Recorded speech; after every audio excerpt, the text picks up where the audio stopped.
wow, it's wow. You put a beet on my dish, and that red juice touches my mouth. You're going to be on disability. You know, this. I had had yogurt since freshman. I'd never had yogurt until freshman year of college because I was so baked, and the campus store was closed. My buddy went to his dorm room and he's like, "I got some yogurt." So I'm like, "Dude, anything. I'm fucking starving." I started chowing down on this, and he's just like, "Dude, you're eating that like you've never had yogurt before." And I was like, "I haven't." And he was like, "Are you kidding me?" So then he opens his second fridge. There's like 30 flavors. I go, "You gotta be fuck." Imagine discovering yogurt for the first time and seeing that there's fucking 90 flavors. But I mean, you know, there's a lot of things that to me was so crazy that it was such an eye-opening moment too, because I was like, man, if I haven't had yogurt until I'm 19, like what am I gonna experience or discover like in 2 years from now. You know what I'm saying? And it was, and again, I had to put myself in a position. It was like leaving home to go to school and like smoking pot for the first time, and then hanging out with kids in the theater school that I didn't necessarily have a lot in common with, but pot brought us together. And we had some cool conversations that brought us all back to somebody's dorm, and then we're hanging out, listening to music, whatever. There's some girls on that floor that somebody's trying to fuck, and then all of a sudden there's a fucking yogurt smorgasbord, and just I don't know what the point of that story was, but I didn't need new experiences. There we go. That's what I'm talking about. 32? 32. And God damn. the American delegation were God looking damn. forward to it, John, after their performance. Is that an active choice? In France. You've been around it, right? Been around it. I saw Desperately Seeking Susan. Cab driver Tony Longo had a great one. I tried sushi once. Wasn't that good, so I brought it home and cooked it. One of their better showings. The dumbest line in the world. Yeah, I just always remember that. I'm like, I don't want to eat raw fish. Yeah. And then moved out, bought a California roll one night. Oof. And I tasted the basic California roll. I was like, oh, yay, we're happy. fuck, There this was is some bad. pressure. I don't think there's any of that in 2020. Tried a couple things, some things They I are hated, welcoming the games and some things I fell in love with. The rest is fucking history. I'd never get sushi on an airplane, would you? The 13th Yeah, that seems like the gamble of all time. When I hear people being like, who's got terrible fucking California rolls? Delta Airlines. I'm like, the fuck are you even rolling the dice for? I don't even like taking sushi to go. It doesn't work. It doesn't hold up. Something happens on that car ride. Something in the 6 minutes or whatever. Dude, Sushi, so instead of fucking with it, just eat it there. Keep it at the home base, man. I'm not gonna lie to you again. When things are rough, I pick up a spicy roll from It's time Ralph's, but it had to be at 9:30 in the morning. Yeah, when they just got done As soon as the cutting it, right? on the fucking channel, you watch her like a hawk. I go in there and watch that bitch like a hawk. Especially Rock and Roll Ralph's, because I the butcher at Rock and Roll Ralph's. Yeah. Well, you know the butcher? I used to. This was years ago. Oh, that's exciting. There's a black butcher that was big at Rock and Roll Ralph's. It's awesome. And I used to get him to cook fish for me. Like I'd pick a fish and he'd deep fry it in the back, and I'd just take him to go back. Fucking incredible. Got little nuggets up. You were homies with the local deli guy? Always gotta be. That's the dream. You gotta be. You gotta make relationships with your local vendors, you know? If you're a fat fuck, you should know the owner of every restaurant you frequent. You should get to know them so you can take a peek in the kitchen. That's all I always do. Yeah. Take a peek in the kitchen. Let me see what the kitchen looks like. Make sure the people aren't picking their noses. I don't want to eat unless I know somebody at that joint. Yeah. I have a relationship with them. It's my loyalty for different products is extraordinary. Like if I find something that works for me, there's no reason to go anywhere else. Yeah, but it's better. Don't take your wife. Take your mother. Don't take me. I found you. Don't you? You know what I'm saying? Would you ever start a restaurant or own one or invest in one? It would have to be the ideal location. I know exactly what I want in a restaurant. Oh, yeah? I know exactly what I want and what I can cover the spread for. The days of carpet joints are done. You can't keep up with the Joneses. It's too much to keep alive. A restaurant in the daytime, it's too competitive. Yeah. And, food, salmonella, and all that risk. I would like a bar that served the late night menu. Yeah. Okay, if I moved to Louisville, Reno, Tahoe, or something like that, I would consider a bar 10-seater. Oh, intimate. Couple tables. I don't want it to be, Brad Pitt's house. I want it to look like if you fall and slip on the floor, that could be it. Rain could go into your blood system from the floor. You want to hear people be like, was that cum or puke? But I want the kitchen to be spotless. Yeah. Nobody's going around. Gotta be. And I want a place where people can go on 11:30 and get an open cheesesteak sandwich and a beer on the way home. Damn, something that does not even exist in Los Angeles.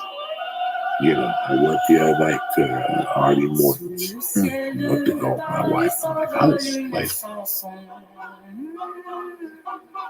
10 o'clock. If this place closed at 12:30, I know I'd be in here with Lee once a week getting an open steak sandwich. Oh, yeah. Watching the TNT NBA report. Oh, yeah. You know what I'm saying? That's all you need. Something easy on the tube, too. There's nothing to eat around here. There's nothing.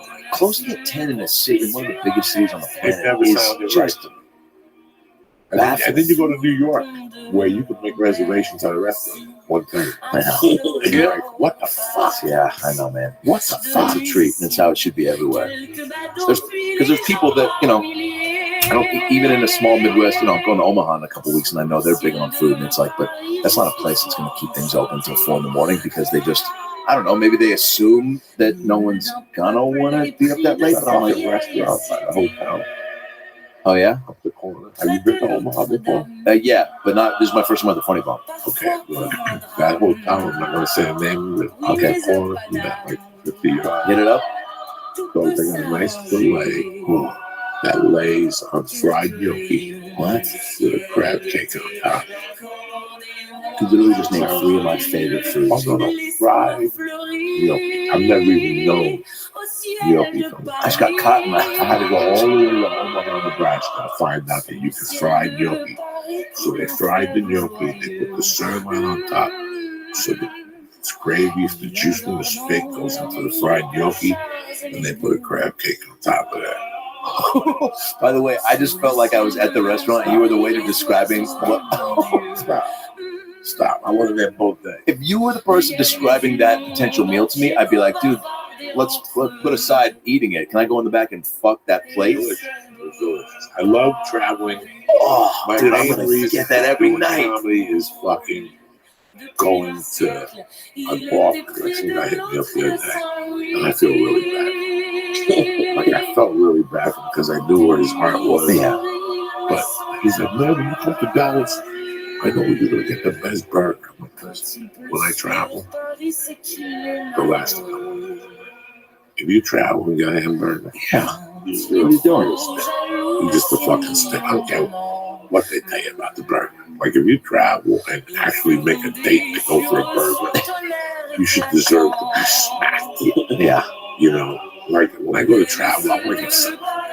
Yes. I go to Albuquerque. What do you think I go to Albuquerque for? How many comics go to Albuquerque? Not too many of them. I do. I go out there for Winklejohn to see John Jones. Wow. And I go out there for that fucking green chili and that Mexican stuff. Because it's classic and specific to when you go to Texas, the last thing I want is a fucking hamburger. Oh, good. Unless it's like, you know, and even then I don't want the fucking hamburger. You got gumbo, you got Tex-Mex, a fucking burger. You know, I had a burger in New Jersey. It's 27 miles outside of New York. It's called The Stage. I like that. If you ever do New Brunswick. Yeah. I've done it, yeah. Oh, then you want to go to The Stage. The Stage? It's a no good burger from The Stage. Oh, I love that. It's 27 miles outside of New York. But it's still voted number one hamburger in New York City. Holy shit. Bro, the New Yorkers got jealous. They banned it out. But we went there for dinner the first night. Yeah. The second, the guys like, nobody's getting burgers. Four-time Not really. champion in swimming, the The most guys like, decorated no, you guys athlete know of the there's no more games. burgers. New York City. They rather liked him, didn't they? The next night, I asked Dean. You see Dean down. Oh, yeah. Oh, we fucking got the burger and the fries. Over there, like, they want to send you over a burger on behalf. I said, send me. And I had made plans because of late washes. Yeah. You know me, I tried. You're killing it. You're killing it. Okay. I can make a deal with myself. You know, I don't know how many calories you burn, minutes you burn when you're on stage in an hour. I do know that when I'm on stage, Yes, the 2 hours Olympic of comedy, flame I'm having fucking travelled up the Yeah. River Seine I with the can eat a masked fucking torchbearer to the that's why I put Trocadero and then protein on bars to in the the whole time. Jardin Good de move. Tuileries is Protein going to bars, go back protein on shakes. itself. Its destination Sometimes I'll break is for a now long the order. stands It's of a long Ross. order where the mother paid the fucking the hospital clerk to fuck the retarded daughter. She was dying and she couldn't have a kid, so they wanted a kid. You know that It's a good classic story. episode. It's a good, yeah. They Should have won an Emmy. They paid the hotel nurse to fuck the daughter because she was in a coma from a car accident. Oh my God. And she was on a life support system, so they paid her to fuck her to have a grandchild. Who writes that? You think that was based from a true story? Yeah, yeah. 25 years of Law and Order is based on stories in the paper. They tell you at the end. That's why they make sure that the names and the changes. It's all factually accurate, huh? They take a story from the paper, from the New York headlines, like some crack mother puts a baby in the microwave oven. They'll just take that story and say she could. But raised a hot pocket. Yeah, put a hot pocket in there and put twins in there to move. So she get the flavor from the head onto the hot pocket or whatever the fuck, you know. I don't fucking know, dude. But sometimes I'll take like a bag of Doritos up and I'll eat it like 3 or 4 chips and I'll throw it away. Just something just to pump you up for a minute. But some flavors and fucking juice. Star. I eat like I love Tuesdays at the store because I get in that car and I zoom right over to Joe's on Hollywood Boulevard. I put the hazards on and I fly in and I give those Mexicans a $20 bill and I go get me 2 slices in the box. Rabbi, though, like if ice is coming, like if you know ice is 2 blocks away, how fast would you give me that slice? That's how fast I want. He gives me napkins, he charges me, he gives me a lemon iced tea diet, I jump in the car, and I'm still ready to go. Yeah, 16 points. Yeah, man. Tuesday night. You do, huh? Oh, I based it. Oh, so you're fired up tonight. Yeah, no, especially with this fucking bum leg. Yeah. I mean, my wife's cooking for 4 days. Somebody stabbed me. My wife's a great cook, but the same cooking for 4 or 5 Oh, man. I can't eat breakfast anymore. Why not? Breakfast for weeks is when you take pills and eat yogurt. Gotcha. You shit those blocks of blood on. Fuck. Once they give you muscle relaxers, Vicodin, Cause you up, right? so you gotta eat a lot of Like yogurt. the shit yogurt. Jamie Lee Curtis stuff, right? Yeah, you gotta eat a lot of yogurt. Who would have thought that Jamie Lee Curtis would be the face of shit yogurt, you know? Activa, right? Is that what you shot down on? She was a spokesman. It's like regular vanilla yogurt. Okay. Oh, it's a regular yogurt. It's not the stuff that I don't gets like extra fiber. I don't like Greek shit. Oh, yeah. That shit's nasty. Motherfucker. If they give it to you on Delta and America, I'm gonna cut that shit out and go back to Dannon. Always a lovely atmosphere to closing You know, I have a feeling that the yogurt official cold and by relaxed. formal. Informal. Greek hummus wasn't big. Greek yogurt wasn't big. It's so great About to 3 or see 4 years ago. This was so happy many with people Dannon. from around the It's world fine. being able to enjoy Yeah, but even the Yoplait Olympic was Games making here a in pretty good Paris. name for And themselves. also If now you look at celebrate today's the closing articles, ceremony. We had people not eating medals yogurt from more nations being won because than the ever dietary before. food It has was changed. I just love it. incredible to see When I go to the eat, world I in see action. our boy Mark Senator. Yeah. So you know, like, Yeah. Whenever Rothschild, you get a gold medal for watching the Olympics. And I get the yogurt. It's fucking delicious. That's awesome. I me and my wife split it. Just before my Yeah. just to clean your fucking let it all out, enjoy in full your title as an Olympian. Yep. Will you guys do a commercial like that?